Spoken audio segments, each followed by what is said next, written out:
پاکستان کا مطلب کیا؟ اگر پوری دنیا میں اسلام کی نبضیں ڈوب گئی تب بھی اس جگہ پر اسلام کی نبض چل رب اشرح لی صدری ویسر لی امری واحلل عقدۃ من لسانی یفقہوا قولی اللہم ارنا الحق حقا وارزقنا اتباعہ وارنا الباطل باطلا وارزقنا اجتنابہ آمین یا رب العالمین۔ میرا موضوع آپ کے سامنے آگے ہے توبہ کی حقیقت اور اس کے تقاضے۔ جہاں تک لفظ توبہ کا بلکہ اس سے پہلے میں آیت کا ترجمہ پڑھ دیتا ہوں جو آپ کے سامنے میں نے پڑھی ہے۔ سورہ تحریم کی آیت نمبر 8 ہے، یا ایھا الذین آمنوا، اے ایماندار لوگو، توبوا الی اللہ توبۃ نصوحا، اللہ کی طرف سچی توبہ کر لو۔ یہ قرآن مجید کے اندر یہ بات آئی ہے اور جا بجا آئی ہے۔ جہاں تک توبہ کا تعلق ہے اس کی حقیقت کا، تو تابہ یتوب توبتاً کا مطلب ہے لوٹنا، پلٹنا اور رجوع کرنا۔ اگر توبہ کی نسبت اللہ کی طرف ہو تو اس کا مطلب ہوتا ہے کہ اللہ کا اپنے بندوں کے اوپر مہربانی کے ساتھ متوجہ ہونا،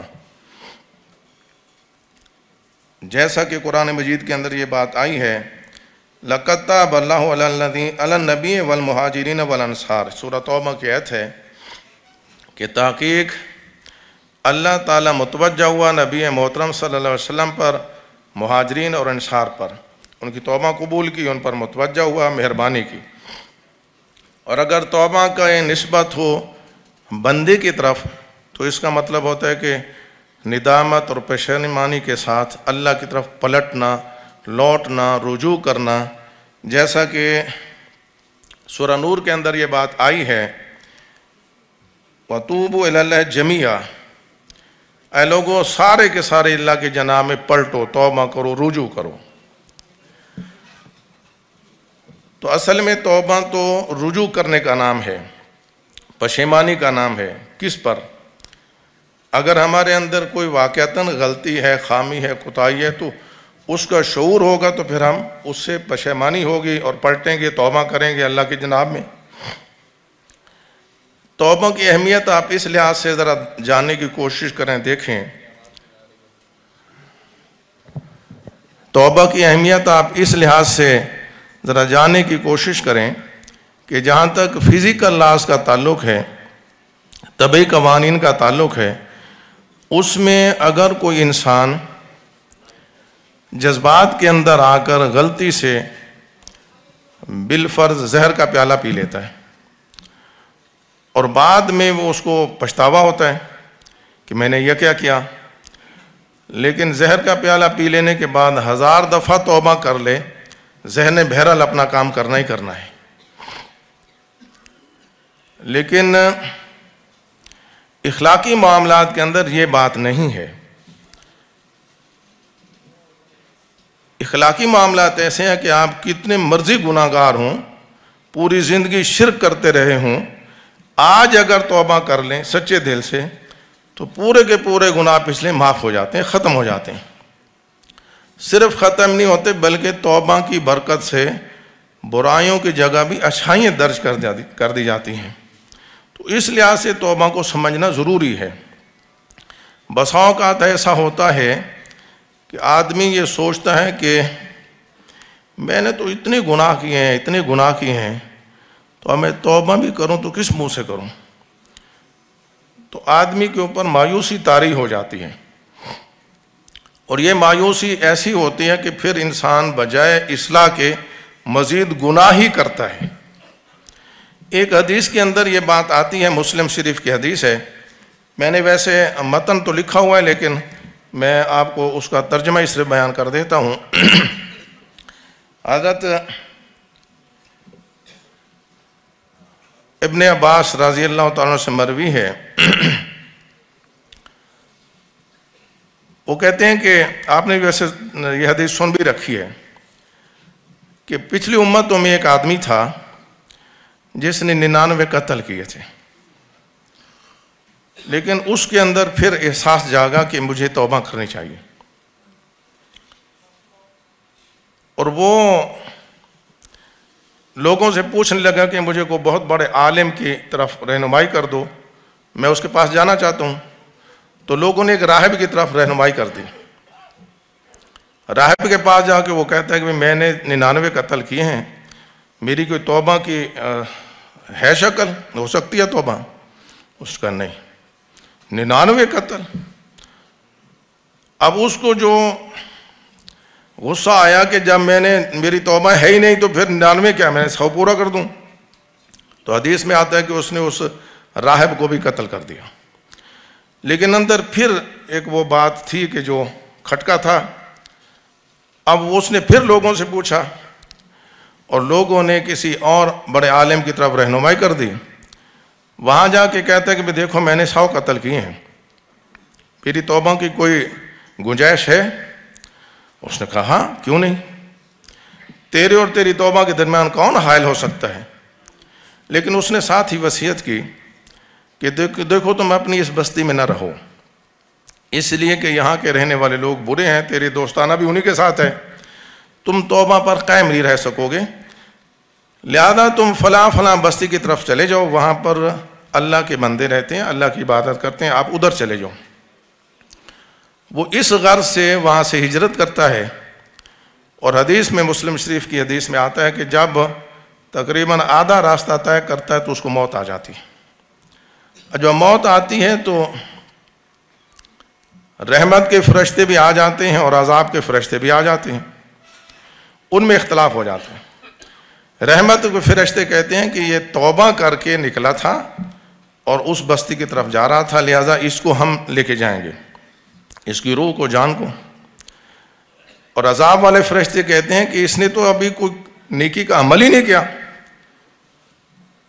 اس پر ایک اور فرشتہ انسانی شکل میں آ جاتا ہے وہاں پر، اور وہ فرشتے اس انسانی شکل والے فرشتے کو، انسان کو، وہ اپنے درمیان حکم بنا لیتے ہیں کہ تم بتاؤ ہم کیا کریں فیصلہ۔ وہ کہتا ہے کہ ایسے کرو کہ دونوں زمینوں کو پیمائش کرو، یہاں سے چلا تھا، یہاں جا رہا تھا، یہاں کہیں ہے تو یہ فاصلہ بھی پیمائش کر لو، یہ بھی کر لو، جو فاصلہ کم نکلے وہی والے لے جائیں۔ اور دوسری حدیث میں آتا ہے کہ اللہ نے اس فاصلے کو کہا کہ تم سکڑ جاؤ، اس کو کہا پھیل جاؤ۔ اس حدیث میں یہ بات نہیں ہے، دوسری حدیث میں آتی ہے۔ تو بہرحال جب فاصلہ پیمائش کیا گیا تو وہ کم نکلا جہاں جا رہا تھا، تو لہذا وہ لے کے چلے گئے۔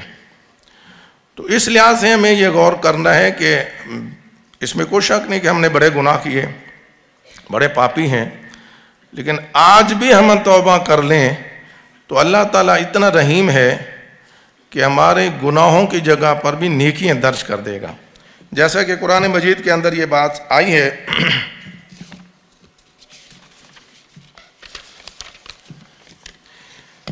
إِلَّا مَنْ تَابَ وَآمَنَ وَعَمِلَ عَمَلًا صَالِحًا فَأُولَٰئِكَ يُبَدِّلُ اللَّهُ سَيِّئَاتِهِمْ حَسَنَاتٍ، سوائے ان کے جو توبہ کریں، تجدید ایمان کریں اور نیک عمل کریں، اللہ ان کی برائیوں کو بھی اچھائیوں میں بدل دیتا ہے۔ وہ پچھلے برے صرف صاف ہی نہیں ہوتے، بلکہ وہاں خالی جگہ ہوتی ہے، وہاں وہ نیکی میں اندراج ہو جاتا ہے۔ وَكَانَ اللَّهُ غَفُورًا رَحِيمًا، اور یہ اس لیے کہ اللہ غفور و رحیم ہے، بخشنے والا ہے۔ لیکن سمجھنے کی بات یہ ہے کہ توبہ کی قسمیں کتنی ہیں۔ ہم سمجھنے کے لیے اس کو دو بڑی بڑی قسموں میں تقسیم کر سکتے ہیں۔ ایک ہے کسی کافر کا توبہ کر کے اسلام میں آنا، اور ایک ہے مسلمانوں کا اپنے گناہوں سے توبہ کر کے واپس پلٹنا اللہ کی طرف۔ جہاں تک پہلی قسم کی توبہ کا تعلق ہے، اس وقت ہمارا یہ موضوع تو نہیں ہے۔ اس کی وجہ یہ ہے کہ ہم جس معاشرے میں رہ رہے ہیں، بہرحال یہاں پر تو مسلمان ہیں، اور ویسے بھی غیر مسلم کے سامنے ہم کس منہ سے دین کی دعوت دیں گے؟ ایک ہے مذہب اسلام، اس کی دعوت تو خیر لوگ دیتے ہی رہتے ہیں، اور آپ بھی سنتے ہوں گے کہ اس لیے اتنے لوگ مسلمان ہو گئے اور اتنے ہو گئے۔ ایک ہے دین اسلام۔ اسلام ایک دین ہے، وہ تو ہم اس پورے سیشن کے اندر ہم سنتے پڑھتے آئے ہیں، پہلے بھی ہم جانتے ہیں۔ تو وہ جب تک کہیں قائم نہ ہو تو بلائیں کس طرف؟